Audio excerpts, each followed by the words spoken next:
이야기는 조금만 기다려 주시기를 바라겠습니다. 네, 먼저 포스코 이야기를 좀 짧게 하려고 합니다. 뭐 그때 제가 포스코도 따로 만들기도 했는데요. 요즘 포스코가 참 이것저것 사건들이 많이 있습니다. 뭐 합병을 한다고 하고 사업재편 개편한다고 하고 홀딩스 출범한다고 여러 가지 많은데요. 그것도 있지 않아요? 무슨 성 관련 비위. 성비. 근데 포스코가 약간 그런 거 좀 있는 것 같긴 해요. 뭐 블라인드에 많이 올라와 있더라고요. 블라인드에 또 하나 또 글이 올라왔더라고요. 그래서 뭐 저번에 확실히 한다고 했으니까 뭐 한번 지켜봐 보죠. 제가 오늘 준비한 거는 얼마 전에 기사가 하나 나왔습니다. 포스코 인터랑 포스코 에너지랑 합병한다라는 소식. 근데 이게 2015년에도 비슷한 일이 있었어요. 그때는 포스코 에너지랑 합병하는 게 아니라 포스코랑 포스코 인터 사이의 일이었습니다. 그때 포스코 인터가 가지고 있었던 것 중에 가장 자산이 좀 규모가 크고 영업이익이 좋았었던 게 미얀마 가스전이거든요. 그거를 포스코에 판다. 뭐 이런 사건이 있었었는데 그때 포스코 내홍이라고 해서 포스코 인터, 당시에 이제 대우인터였는데 대우인터와 포스코 회장과 대우인터 사장 간에 이제 막 맞불이 있었죠. 그러면서 이제 인사 좌천, 뭐 인사 보복 뭐 이런 거 있으면서 되게 입방아에 많이 올랐었었는데요. 이번에도 역시 딱 그겁니다. 포스코 에너지와 포스코 인터가 합병을 하는데 핵심은 그 LNG 가스전 이야기입니다. 근데 이게 뭐 사실 LNG 가스전을 포스코 에너지로 이관하는 문제가 가장 핵심인데 여기에서 제가 주목한 점은 이게 우리 그 공공부문 민영화랑 상당히 관련이 있다라고 저는 생각을 하거든요. 그 얼마 전에 허인영 기자 출입처 중에서도 민영화 소식 하나 있었잖아요. SGI 서울보증보험. 네, 그렇죠. 네. 뭐 정부가 갖고 있던 지분을 파는 거죠. 네. 민영화라는 게. 뭐 그런 게 있었었는데 그것도 굉장히 이제 큰 거잖아요. 거기가 보증보험 하는 게 뭐 전세 보증보험 해주고 이럴 때 조금 저렴하게 해준다거나 아니면 뭐 이런 규모를 조금 더 키워서 해준다거나 뭐 그런 게 있었었는데 이제 민영화가 되면 이게 그건 이제 개인 회사에 따라 이렇게 바뀌는 거니까 이제 어떻게 될지 모르는 거죠. 그렇게 되면 이제 저희 같은 중산층 이하의 사람들, 저 같은 사람들이 이제 의지하고 보증받을 수 있는 수단이 하나 이제 줄어드는 거에서 이제 조금 문제가 될 수도 있다라고 보기도 하는데요. 이게 포스코 에너지와 포스코 인터의 합병권은 저는 가스 산업 민영화랑 조금 관련이 있다라고 합니다. 우리 예전에 얼마 전에 정부가 새 정부 에너지 정책 방향 같은 거 봤었을 때 민간 기업들의 효율성을 높이고 그리고 에너지 부분의 효율성 그리고 이제 민영화 추진을 할 수도 있다라는 그런 단서 문구를 남겨놓은 게 있었어요. 그렇게 보면 아마 지금의 이런 일련의 사태들을 보면 요 사태가 그 정책 방향이랑 상당히 맞아떨어질 가능성이 있다라고 생각을 합니다. 어떤 얘기냐면요. 우리가 전력 시장 민영화는 굉장히 민감하잖아요. 그렇죠. 이게 지금은 소매 시장도 민영화가 안 돼 있고요. 거기는 도매 시장도 민영화가 잘 안 되어 있습니다. 그렇기 때문에 전력 시장을 어느 정도 이렇게 민영화를 한다라고 하면 굉장히 반발이 심하게 올 수도 있어요. 얼마 전에도 그런 얘기가 언뜻 나올 때마다 굉장한 역풍이 불고 뭐 관련 보도도 많이 쏟아지고 그랬는데요. 이게 도시가스 부분은 이런 반감이 조금 덜합니다. 그래서 그런지 도시가스 요금 올랐다, 올린다 이런 보도에 대한 반감보다는 전기요금이 훨씬 민감하게 들립니다. 그 두 회사의 합병이 왜 민영화랑 관련이 있는? 이게 보면 민간 발전사들의 최근 행보를 보면 좀 약간 추측을 할 수 있어요. 우리가 대형 민간 발전사를 보면 포스코가 있고요. 그 다음에 SK가 있고 GS가 있습니다. 그러면 포스코를 뺀 SK, ENS 같은 경우에는 해외에 이런 가스전 확보에 되게 열을 올리고 있어요.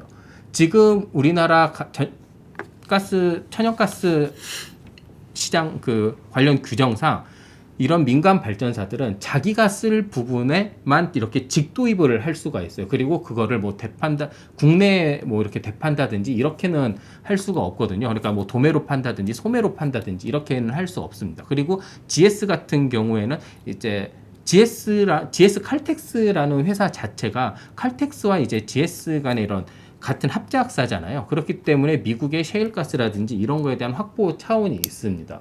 그렇기 때문에 어찌 됐건 이런 안정적인 확보 차원인데 포스코 같은 경우에는 없어요. 포스코 에너지 자체는. 그러면 어떤 상황이 있냐면 예를 들어 이렇게 가스 민영화를 해준다라고 했으면 이게 도매 시장을 풀어준다라는 의미입니다.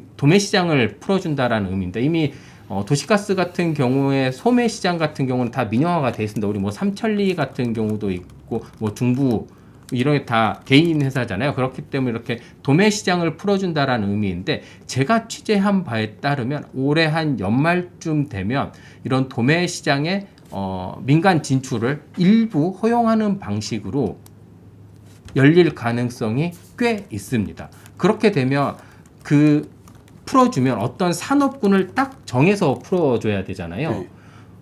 예를 들어 뭐 일정한 자격 요건을 갖추거나 아니면 뭔가를 천연가스를 이용해서 하고 있는 그런 업종에다가 풀어줘야 되는데 지금 고려되고 있는 것 중에 하나가 민간 발전사들에게 이런 도매 시장을 풀어줄 수가 있어요. 왜냐하면 직도입을 하고 있기 때문에 직도입을 하고 남은 물량 같은 경우에는 일정 부분 뭐 도매 시장에 내놓는다든지 아니면 다른 거래를 할 수 있게 이렇게 풀어주는 거죠. 이게 비율 같은 경우가 한 5에서 10% 사이의 도매 시장을 풀어줄 것 같은데요. 이렇게 도매 시장에 진입을 하려면 어찌 됐건 그런 조건들을 다 갖춰야 되잖아요. 예를 들어 뭐 내가 직도입을 할 수 있는 뭐 정확한 루트가 있다든지 아니면 내가 그 직도입을 해서 일정 부분 쓰고 남음을 증명을 해야 된다든지 이렇게 아니면 이 동시에 두 개를 다 만족을 해야 된다든지 이런 전제 조건들이 있을 수 있는데 어떤 게 들어올지 모르는 거예요. 그러면 이왕이면 연말에 이런 민간 부분에 개방이 있을 수 있으면 미리 선제적으로 대응을 다 갖춰놓으면 좋은 거잖아요. 근데 SK랑 GS 같은 경우에는 이미 다 갖춰져 있어요. 근데 포스코는 되게 그런 발전사도 크게 돼 있고 다 좋은데 이런 게 갖춰져 있지 않단 말이죠. 그러면 이 도매 시장에 새로 민간 부분이 진출하면 이 에너지 시장이라는 것 자체가 웬만하면 손해 보기가 되게 힘든 시장이에요. 특히 민간 같은 시장에서는. 그렇게 되면 포스코 혼자 이렇게 넉넉하가 할 수가 없으니 우리도 그 두 가지 조건을 모두 다 한번 갖춰보자 라고 해서 포스코 인터와 그 포스코 에너지 간의 합병을 추진하는 것 같습니다. 원래 이 합병 자체는요, 원래 예정도 또 되어 있었습니다. 3월 달에 포스코 홀딩스가 이제 출범을 했을 때, 포스코 그룹이 7가지, 이제 7가지로 자기네들의 주력 산업을 이제 나눈다고 했거든요. 뭐, 철강, 2차 전지 소재, 그리고 뭐, 에너지, 뭐 식량, 수소, 이렇게 여러 가지 분야로 이렇게 딱 나눈다고 했었었는데 그 중에 가장 먼저 검토되고 가장 먼저 시너지를 낼 수 있는 에너지 부분이 바로 나온 거죠. 그렇게 되면 포스코 에너지 같은 경우에는 포스코 인터가 가지고 있는 이런 LNG 가스전이나 호주에서 포스코 인터가 확보한 이런 가스전에서 직도입을 바로 할 수 있게 되는 거고 그러면 안정적인 그런 확보와 함께 이제 민간 발전사 내가 쓰고 남은 물건을 이제 다시 또 도매 시장에 팔 수도 있다라는 이제 두 가지 이제 충족을 다 할 수도 있기 때문에 아마 이게 조금 빠른 시일 안에 검토가 되고 있는 것 같습니다. 그렇게 되면 이제 왜 이렇게 대기업들을 중심으로 천연가스 도매 시장에 진출을 하려고 할까? 이게 굉장히 좀 저는 궁금했거든요. 그래서 조금 알아봤더니요. 이게 굉장히 우리가 흔히 말하죠. 꿀 빠는 시장이라는 얘기를 좀 하죠. 되게 좋은 조건이 가지고 있어요. 예를 들어 지금 우리나라의 그 도매 시장을 대부분 누가 가지고 있는지 아세요? 모르겠습니다. 가스공사가 다 도매를 전적으로 맡고 있습니다. 그래서 가스공사 같은 경우에는 어찌됐건 이런 안정적인 공급을 해야 되는 거기 때문에 장기 도입을 위주로 하고 그 다음에 이제 그때마다 뭐 부족하거나 더 필요할 것 같으면 스팟 물량을 계속해서 이렇게 가져오는 이런 구조를 가지고 있습니다. 그런데 문제는요. 가스공사는 어떤 상황에서든지 누구에게라든지 다 공급할 의무가 법으로 정해져 있어요. 그렇기 때문에 이게 두 가지 경우로 나눠서 사용할 수가 그러니까 생각을 할 수가 있죠. 예를 들면 우리가 지금같이 이렇게 가스값이 되게 높아요. 네. 그리고 스팟 물량, 그러니까 중간중간에 이렇게 사오려면 되게 값이 높잖아요. 그러면 가스공사는 그거보다 좀 적은 가격으로 국내 도매 시장에 공급을 합니다. 그러면 만약에 내가 SK다, GS다, 포스코다. 근데 내가 직도입해서 가져올 수 있는 뭐보다 가스공사에서 받으면 더 싸잖아요. 그러면 이 차이를 여기서 나오는 도입 물량,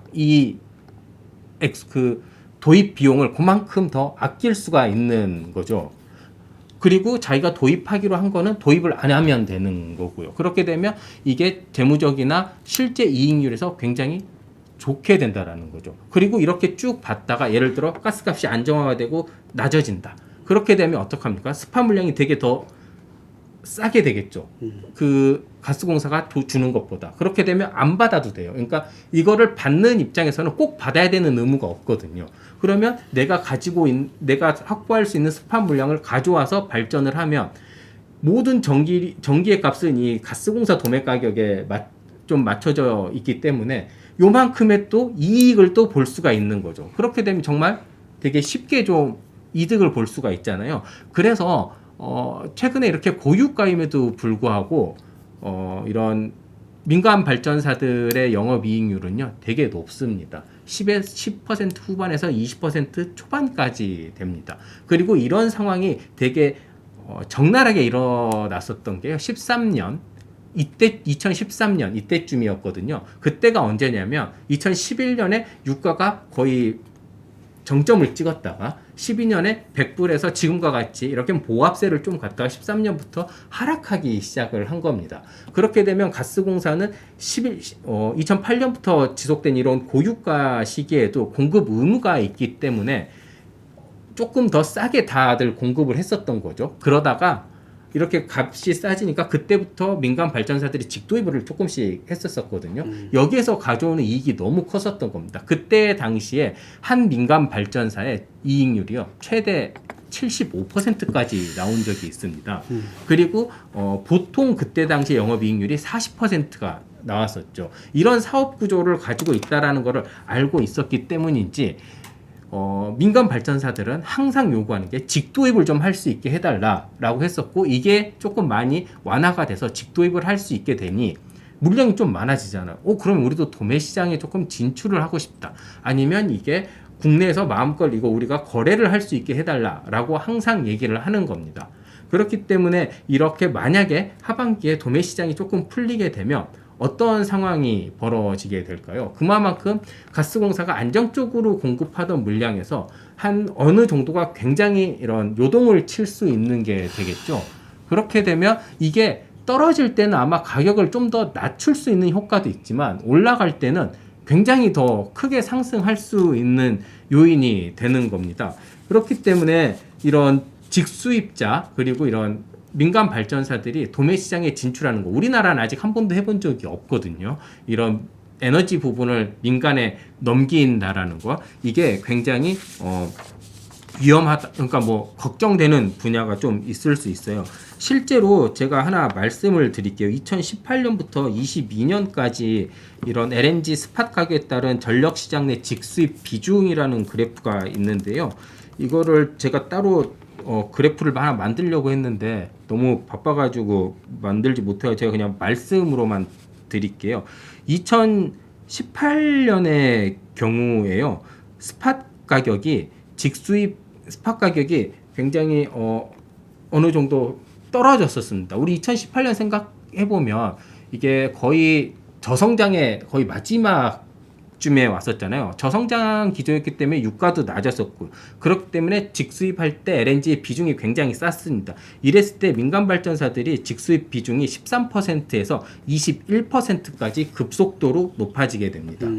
그리고 2019년 미중 무역 갈등이 이제 본격적으로 하면서 진짜 그때 저성장이 엄청 심하게 왔었잖아요. 글로벌하게. 그때 보면 직수입 가격이 거의 코로나19 수준으로 굉장히 떨어지게 됩니다. 이때 다시 또 한 17, 8%였던 게 25, 26%까지 올라가고요. 코로나19가 처음 이제 본격화됐던 4월, 5월 이때는 35% 이렇게까지 올라가게 됩니다. 이때 영업이익률을 잠깐 봤는데 이때 영업이익률이요 30%가 넘어갑니다. 평균적으로. 그러니까 이게 유가가 떨어질 때 직수입을 많이 하면 얘네들이 되게 높은 영업이익률을 가져갈 수 있다라는 얘기입니다. 그런데 이게 2021년에 갑자기 LNG가 가격이 높아집니다. 이게 본격적인 회복세가 되면서 유가가 올라가면서요. LNG 가격도 같이 높아지는데요. 2021년 2월, 3월 LNG 가격이 높아지니까 직수입 비중이 35%였던 게 17%, 18% 수준까지 떨어집니다. 이후에 우크라이나 전쟁이 본격화되면서요. 직수입 가격이 거의 사상 최대치로 올라가게 됩니다. 그렇게 되면 비중은 얼마나 될까요? 10%대 초반대로 확 떨어지게 됩니다. 그렇게 되면 가스공사는 항상 보급해줘야 되는 의무가 있기 때문에 이 편차에서 오는 이 그 가격차 그리고 여기에서 발전을 했었을 때 그 단가를 생산할 수 있는 그 비용과 들어가는데 비용과 내가 받을 수 있는 S&P 비용과의 차이가 더욱더 차이가 나오기 때문에 영업이익률은 계속해서 높아질 수 있다라는 거죠. 그렇게 되면 아마 여기에서 영업이익률도 높고 그 다음에 이제 그런 남은 비용 그리고 직수입하게 된 거는 가지고 있다가 예를 들어 쌀 때 많이 수입을 했다가 비쌀 때 이렇게 더 할 수도 있잖아요. 왜냐하면 쌀 정말 저렴할 때 가스공사가 그런 비중 조절을 하고 나중에 높아졌을 때 되팔 수 있는 이런 게 그러니까 트레이딩 역할을 본격적으로 하게 되면요. 의외로 가격에 꽤 큰 이런 거를 줄 수도 있다라는 우려하는 전문가들도 많이 있습니다. 이 때문에 아마 가스 시장 같은 경우에는 하반기를 시작으로 본격적으로 조금씩 민영화가 될 거고요. 전력 시장 같은 경우에도 제가 좀 취재를 좀 많이 해봤는데요. 우리 또 전력 시장에 훨씬 더 관심사가 많잖아요. 전력 시장 같은 경우에는 재생에너지 소매 시장부터 좀 풀어줄 가능성이 있습니다. 이게 전력 도매 시장 같은 경우에는 너무 이게 파급 효과가 클 수 있기 때문에 소매부터 이제 풀 텐데 이게 가스도 소매부터 푼 거랑 똑같은 수준입니다. 그러면 재생에너지 같은 경우에는 뭐 태양광이라든지 풍력 이런 개인 발전사들이 되게 많잖아요. 소규모 이런 것부터 소매를 조금씩 풀어주게 되면 아마 처음에는 조금 이렇게 가격을 낮추는 효과가 있어요. 이게 모든 전력 민영화를 했던 곳들에 공통적으로 나타났던 현상인데요. 초창기에는 굉장히 효과가 좋습니다. 왜냐하면 새로 뛰어든 플레이어들이 새로 뛰어들기 때문에 굉장히 서로 경쟁을 하게 되고 그런 와중에 전기 요금이 일정 부분 하락하는 이런 효과를 거두게 됩니다. 하지만 이 경쟁에서 살아남게 돼서 이제 소매에서도 뚜렷한 플레이어들이 생기잖아요. 그러면 기름값이랑 비슷하게 돼요. 올라갈 때는 올라갈 요인이 생기면 정말 팍팍 올리는데 낮출 때는요. 기존에 올라갔던 걸 다 소진하고 내려야 되기 때문에 어느 정도 또 하락세가 완만하게 되는 거죠. 그러면 아마 소매 시장부터 그렇게 열리기 시작하면 이제 우리가 기름값에만 오를 때만 빨리 내려갈 땐 천천히가 전기요금에서도 나올 가능성이 크다라고 볼 수 있습니다. 이게 포스코 같은 경우가 또 하고 드리고 싶은 말씀이 있는데 왜 이렇게 그냥 포스코와 전력 그 민영화 시장을 준비하면서 얘기를 드렸냐면요. 사실 우리나라 같은 정서를 우리나라의 국민 정서 그리고 우리나라 국민들이 생각하고 있는 에너지라는 재화의 성격을 감안을 하면 민영화를 시키면 굉장히 조금 위험한 거라고 생각을 해요. 처음에 이게 한전이든 가스공사든 이런 공기업들이 커갈 수 있었던 것 그리고 뭐 포스코 이런 산업의 기반이 되는 철을 생산하는 기업들을 처음에 집중적으로 육성을 했었을 때 명분이 뭐였냐면요. 국민 누구나 다 전기를 자유롭게 쓸 수 있고 도시가스를 다 자유롭게 쓸 수 있고 이런 약간 복지 차원의 개념이 우리나라는 분명히 들어가 있거든요. 그리고 우리는 다 그렇게 생각을 하고 있는 겁니다. 그렇기 때문에 이런 공공요금이 올라가고 내려가는 것에 대해 굉장하게 민감하게 생각이 되는데 이게 시장이 하나하나씩 개방이 되고 경쟁을 하게 되면요. 분명히 시장 원리에 따라 작동을 하기 때문에 우리가 그거를 정확하게 유럽의 지금 상황을 보면 유출을 할 수 있습니다. 당장 그렇게 될 수도 있는 겁니다. 우리도 그렇기 때문에 뭐가 좋고 나쁜지는 잘 모르겠어요. 사실 뭐 제 개인적인 입장에서 저도 이제 한 명의 소비자의 입장에서는 당연히 국가가 계속 지금 같은 형태로 그렇게 크게 비싸지 않은 형태로 이렇게 사용할 수 있게 되면 좋을 것 같은데 이게 또 생각은 또 다를 수 있는 거잖아요. 호인영 기자는 어떻게 생각해요? 뭐 전기요금은 같은 건 예민하니까 뭐 어려운 문제긴 한데 지금도 좀 싸지 않다라고 생각. 그런 분들이 많은데 이게 혹여나 뭐 좀 이게 단순히 뭐 이 시장에 뭐 이게 좀 구조가 바뀌었다 해서 오르면은 좀 누가 반길지 의문이긴 합니다. 네. 네, 그런 것 같습니다. 그래서 이 얘기는 제가 그냥 취재를 했는데 민영화 시장에 대해서 취재를 하다가 그 연말쯤에 가스 시장이 열릴 수도 있다라는 사실을 알게 돼서 뭐 겸사겸사 포스코도 그렇게 합병을 하는 게 혹시 뭔가 얘네들도 눈치를 좀 채고 미리 좀 대응을 하고 있는 게 아닌가. 그리고 그 전에 올해 초에 보면 SK 같은 경우가 호주 그리고 작년에 미국에서 이렇게 가스전 잇따라 확보를 하거든요. 얘네들이 뭔가 좀 눈치를 채고 아니면 뭔가 그런 어찌 됐건 자기네들이 뭐 로비를 통해서라든지 이런 걸 좀 시장을 열려는 그런 뭐 확고한 의지가 좀 있다든지 뭐 그렇게 좀 생각을 하고요. 제가 민간 발전사들에 대한 이렇게 가지고 있는 게 이게 영업이익률이 좋아서 웬만하면 다 상장을 안 시키려고 해요. 오너가 있는 회사들은. 왜냐하면 그게 다 자기 거잖아요. 그렇게 들어오면 누구한테 경영 간섭도 받지 않고. 근데 포스코 같은 경우에는 합병을 하면 이제 그 주식회사가 되는 거잖아요. 그렇게 되면 진짜 민간 발전사들의 이런 엄청난 영업이익률 이런 게 다 공시가 되기 때문에 어떻게 보면 저는 합병을 해서 이런 게 좀 다들 좀 투명하게 나오는 것은 하나의 좀 긍정적인 효과가 될 수 있을 거라고 생각을 합니다. 네, 여기 보면 EMP 판단님이 의견 주셨는데요. 전기요금은 기업과 가계요금 체계 때문에 더할 거다. 네, 그럴 수 있습니다. 기업은 싸게 되진다 보니까 더. 네, 이거에 대해서 그냥 간단하게 설명을 드릴게요. 우리 물가 가장 높은 곳이 어딘 것 같아요? 허인영 기자 생각하기에. 유럽 이런 데니까요? 그쵸. 북유럽? 그쵸. 북유럽. 북유럽 물가 엄청 세잖아요. 근데 북유럽도 기업 전기요금은 깎아줍니다. 되게 많이 쓰거든요. 제가 예전에 덴마크 출장을 가서 덴마크의 정경련 같은 곳 제가 이제 인터뷰를 했어요. 그래서 인터뷰했을 때 너네 이렇게 전기요금 비싸면 기업들 경쟁력이 너무 하락하지 않냐. 한국은 맨날 그것 때문에 우려해서 전기요금 올리고 막 이렇게 했을 때 가정용으로 나오면 가정용이 문제가 되면 기업보다 싸다 이게 엄청난 크게 대립을 한다라고 하면 덴마크도 비슷하대요. 덴마크 같은 경우에도 기업을 더 싸게 해주려고 많은 노력을 한다고 합니다. 왜냐하면 기업 같은 경우에는 이제 대규모 전력을 대량으로 쓰기 때문에 그렇게 낮춰줄 요인도 있다.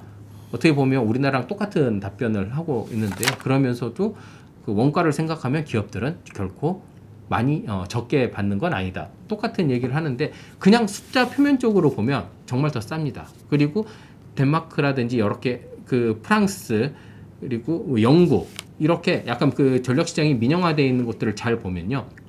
프랑스는 뺄게요. 영국, 덴마크 이렇게 민영화된 시장을 보면요. 전부 다 기업은 더 쌉니다. EMP 판단님이 말씀해 주시는 것처럼 이렇게 될 가능성이 있습니다. 이렇게 더운데 유럽은 가정에 에어컨 잘 안 키잖아요. 네, 전기요금 때문에 그럴 수도 있습니다. 그리고 실제로 독일은 우리나라보다 전기요금이 3배 이상 비싸고요. 덴마크는 한 4배 정도 더 비싸더라고요. 물론 2년 전 기준입니다만 뭐 그때는 그랬었습니다. 네, 독점 시장으로 가스비 막 올라갈까요? 지금 가스공사가 독점을 하고 있는데요. 가스공사는 공기업이어서 국가의 제재를 그 통제를 받잖아요. 그렇기 때문에 가스비 막 못 올리고 있는데요. 오히려 민영화가 되면 그 경쟁이나 시장 원리에 따라서 요즘 같은 시기면 더 막 올라갈 수도 있습니다. 그래서 이렇게 그냥 이런 거에 대해서 한번 또 말씀을 드려봤습니다. 일단 제가 처음 준비한 이야기는 여기까지 하도록 하겠습니다.